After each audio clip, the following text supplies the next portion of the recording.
بسم اللہ الرحمن الرحیم۔ میں ہوں آپ کا میزبان خلیل احمد، ایک بار پھر آپ کے ساتھ آج پھر دو موضوعات پہ بات کریں گے۔ ایک تو سیاسی ہوگا اور دوسرا ایک بلوچستان میں جو ذمہ دار ہیں ان کے احتجاج کے متعلق۔ پہلے بات کرتے ہیں مسلم لیگ کے قائد میاں نواز شریف کے دورے کوئٹہ کی، اور وہ لمحہ جس کا سب کو انتظار تھا وہ آ پہنچا ہے، اور کل میاں نواز شریف جو ہے وہ 2 روزہ دورے پہ کوئٹہ پہنچیں گے، اور اس کے بعد یہاں ملاقاتوں کا سلسلہ شروع ہوگا۔ اس کے علاوہ وہ پارٹی کا جو صوبائی پارٹی ہے بلوچستان کے جو عہدیداران ہیں ان سے ملاقاتیں کریں گے۔ اس حوالے سے بلوچستان کی صورتحال پہ تفصیلی تبادلہ خیال ہوگا۔ اور جب سے میاں صاحب پاکستان واپس آئے اور اپنا پہلا دورہ جو ہے انہوں نے کے لیے بلوچستان منتخب کیا ہے، تو اس سے لگتا ہے کہ بلوچستان ان کی ترجیحات میں شامل ہے، اور اس وجہ سے جو ہے وہ بلوچستان آ رہے ہیں۔ اور یہاں پر جو انتہائی باوثوق ذرائع کے مطابق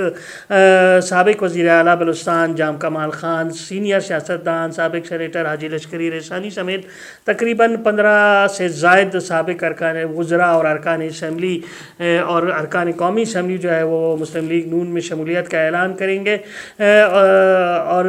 نواز شریف سے اپنی وفاداری کا حلف لیں گے۔ دیکھتے ہیں کہ یہ وفاداری کب تک قائم رہتی ہے، کیونکہ ان لوگوں میں جو خصوصاً وہ ٹولہ جو کہ جس کو سب فصلی بٹیرے قرار دے رہے ہیں، بلوچستان کی سیاسی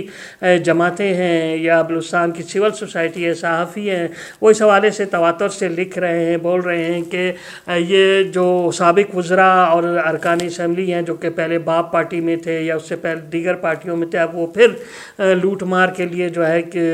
مسلم لیگ نون کا پلیٹ فارم استعمال کریں گے اور یہاں شامل ہو گئے۔ ان پہ کافی تنقید ہو رہی ہے، اور میاں صاحب اور خصوصاً جو مسلم لیگ نون کے پرانے ورکر ہیں اور عہدیداران ہیں جنہوں نے اپنی زندگیاں پارٹی کے لیے دی ہیں، انہوں نے اس پہ شدید رد عمل کا اظہار کیا ہے، اور انہوں نے اپنی بات میاں نواز شریف تک بھی پہنچا دی ہے کہ ان کے اگر ایسے لوگوں کو پارٹی میں دوبارہ شامل کیا جائے گا جو کہ برے وقت میں ان کو چھوڑ گئے تھے، تو اس سے جو پرانے ورکرز ہیں ان کی حوصلہ شکنی ہوگی، اور جو ہے جو پارٹی کے ساتھ جن کی وابستگیاں ہیں سالوں سے ہیں وہ کافی دل گرفتہ نظر آ رہے ہیں۔ میاں صاحب کے لیے بھی ایک بڑا امتحان ہے کہ پھر ان لوگوں کو اپنے ساتھ شامل کرنا جو برے وقت میں ان کو چھوڑ گئے تھے، تو یہ بہت بڑا ان کا امتحان ہوگا، لہٰذا ان کو اس بارے میں سوچنا ہوگا کہ اگر مسلم لیگ ایسے لوگوں کے لیے اپنا پلیٹ فارم کھولتی ہے، اپنے دروازے کھولتی ہے، تو وہ جو ہے ایک انتہائی افسوسناک بات ہوگی، کیونکہ جو لوگ پارٹی میں شامل ہو رہے ہیں تو ان پہ کرپشن کے بہت بڑے بڑے الزامات ہیں، اور انہوں نے سابق دور حکومت میں بہت بڑے پیمانے پہ لوٹ مار کی ہے، جس کا ثبوت جو ہے ہر اداروں کے پاس موجود ہے۔ لہٰذا میاں صاحب کو سوچ سمجھ کر یہ فیصلہ کرنا ہوگا۔ تاہم ہم دیکھ رہے ہیں کہ دوسری طرف میاں صاحب جو ہے کوئٹہ میں جو پشتون بلوچ قوم پرست رہنما ہیں ان سے بھی ملاقاتیں کریں گے، جس میں محمود خان اچکزئی صاحب ہیں، ڈاکٹر مالک صاحب ہیں، اور BNP کے قائد اگر سردار اختر مینگل جو ہے وہ یہاں ہوئے تو وہ بھی ملاقات کر سکتے ہیں، نہیں تو ان کے پارٹی کا وفد ملاقات کرے گا۔ اس کے علاوہ ہم نے دیکھا کہ سابق رکن قومی اسمبلی اسلم بوتانی بھی کوئٹہ پہنچے ہیں، اور وہ بھی میاں نواز شریف سے ملاقات کریں گے، اور اس بات کا کبھی امکان ہے کہ وہ بھی جو ہے پارٹی میں شمولیت کا اعلان کریں۔ تو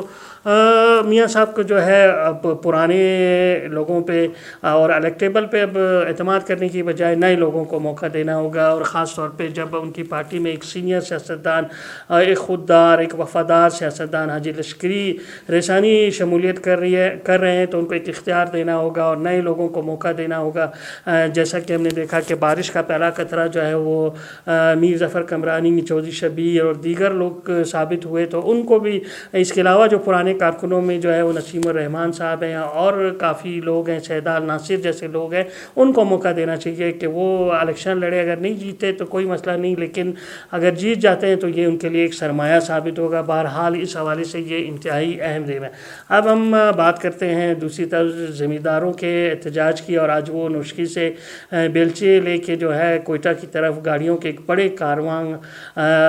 میں جو ہے روانہ ہو گئے، اور یہاں کوئٹہ پہنچ کے وہ احتجاج کریں گے، دھرنا دیں گے۔ اور زمینداروں سے ہمارے اس حوالے سے بات ہوئی تو ان کا یہ کہنا تھا کہ اس بار بلوچستان میں شدید معاشی بدحالی ہوگی، کیونکہ جو فصل ہوتی ہے نصیر آباد ڈویژن میں گندم کی وہ بالکل نہیں ہو سکی ہے، اور بلوچستان جو ہے سارا دار و مدار اس کا نصیر آباد کی گندم پہ ہوتا ہے۔ اس کے علاوہ کپاس کی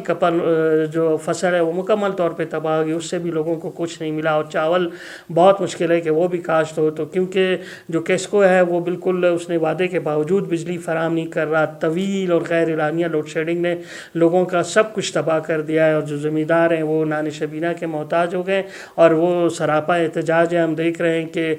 درمیان میں صوبائی حکومت نے جو ہے مداخلت کی تھی، لیکن اس کے باوجود جو ہے وہ